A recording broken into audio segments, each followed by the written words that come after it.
தஞ்சாவூர் மாவட்டம் பட்டுக்கோட்டையில் பாஜக பெண் நிர்வாகி தலை துண்டிக்கப்பட்டு கொலை செய்யப்பட்டுள்ளார். விவரங்களை தருகிறார் செய்தியாளர் ராஜா. ராஜா, வணக்கம். இந்த சம்பவம் தொடர்பான விவரங்கள் என்ன சொல்லலாம்? மதுரை மத்திய தொகுதி பாஜக நிர்வாகியாக இருந்தவர் சரண்யா. இவர் சண்முக சுந்தரம் என்பவரை திருமணம் செய்து மதுரையில் வாழ்ந்து வந்தார். அவர்களுக்கு 2 குழந்தைகள் இருந்தனர். இந்த நிலையில் கடந்த 2021ஆம் ஆண்டு சண்முக சுந்தரம் இறந்து விட்டார். இதனை அடுத்து சரண்யா தஞ்சை மாவட்டம் பட்டுக்கோட்டையைச் சேர்ந்த கழுக புலிக்காடு கிராமத்தைச் சேர்ந்த பாலன் என்பவரை 2வது திருமணம் செய்து கொண்டு உதயசூரியபுரத்தில் வாழ்ந்து வந்தார். அந்த உதயசூரியபுரத்தில் ஐயனார் டிராவல்ஸ் என்ற நிறுவனத்தில் ஜெராக்ஸ் கடை வைத்து நடத்தி வந்துள்ளார். இந்த நிலையில் பாலனும் அவரது குழந்தைகளும் இருசக்கர வாகனத்தில் வீட்டிற்கு நேற்று இரவு கடையை பூட்டிவிட்டு சென்றிருக்கிறார்கள். பின்னால் சரண்யா கடையை பூட்டிவிட்டு நடந்து வீட்டிற்கு சென்று கொண்டிருந்தார். அப்போது அவரை பின்தொடர்ந்து வந்த மர்ம நபர்கள் அவர் தலையை துண்டித்து அவரை கொலை செய்திருக்கிறார்கள்.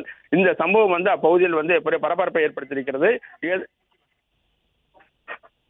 பிளே ஸ்டோர் மற்றும் ஆப் ஸ்டோரில் இருந்து பாலிமர் செயலியை QR கோடு மூலம் பதிவிறக்கம் செய்யுங்கள். செய்திகளை உடனுக்குடன் பெறுங்கள்.